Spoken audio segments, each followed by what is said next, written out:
Hello everyone, મારું નામ છે ધ્રુવ મકવાણા. તમે જોઈ રહ્યા છો ગુંજુ બ્લોગ્સ અને ગુંજુ બ્લોગ્સમાં તમારું સ્વાગત છે. ને આજે તો આખો અલગ પ્રકારનો સીન ક્રિએટ થઈ ગયો હે. મસ્ત મજાનો અમારી ચિત્રી છે રસોડાની, ત્યાં ઊભો હતો અને વ્યૂનો મજા લેતો હતો. અને ઓચિંતાની મારી નજર કબૂતર ઉપર પડી. કબૂતર બેઠું હતું અમારા નીચેના પ્લેટ ઉપર બેઠું હતું ને મેં એની સામે જોયું, એને મારી સામે જોયું અને જેમ જેમ હું હલું ને એમ એમ એ રિએક્ટ કરતું. ફોર એક્ઝામ્પલ,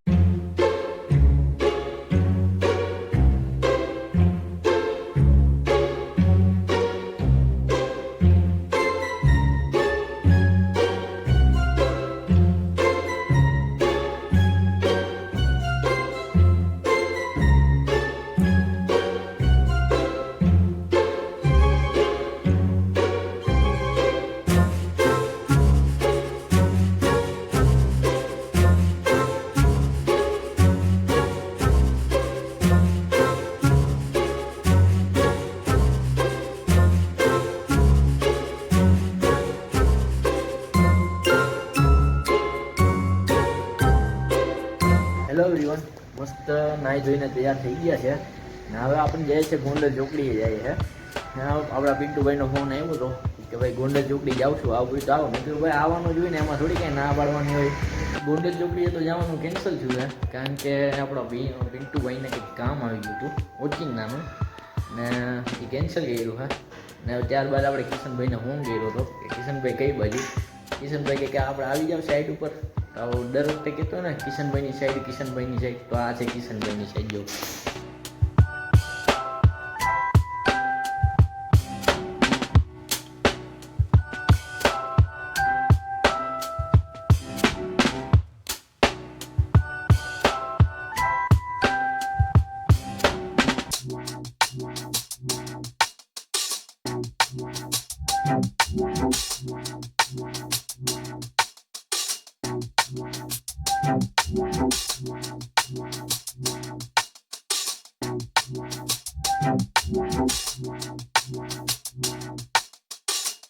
કિશનભાઈ જો આ બેડ હજી મઢ્યો છે તાજેતરમાં.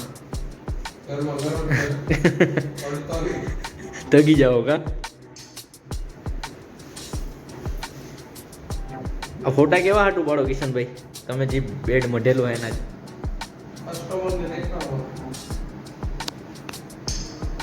આપણા કિશનભાઈ સોફા છે, બેડ છે, સુવા માટે બેડ આવતા હોય, બીન બેડ છે, તે બધું મઢવાનું કામ કરે છે. ને જો આ એક એને બેડ મઢ્યો છે મસ્ત મજાનો. કિશનભાઈની સાઈડ કમ્પ્લીટ થઈ ગઈ છે, હવે જઈ રહ્યા છે ઘર તરફ.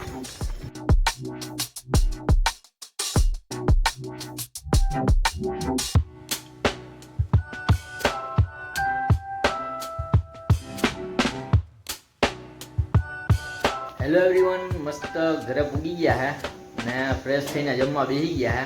ને આજે જમવા મમ્મીએ બનાવ્યું છે મસ્ત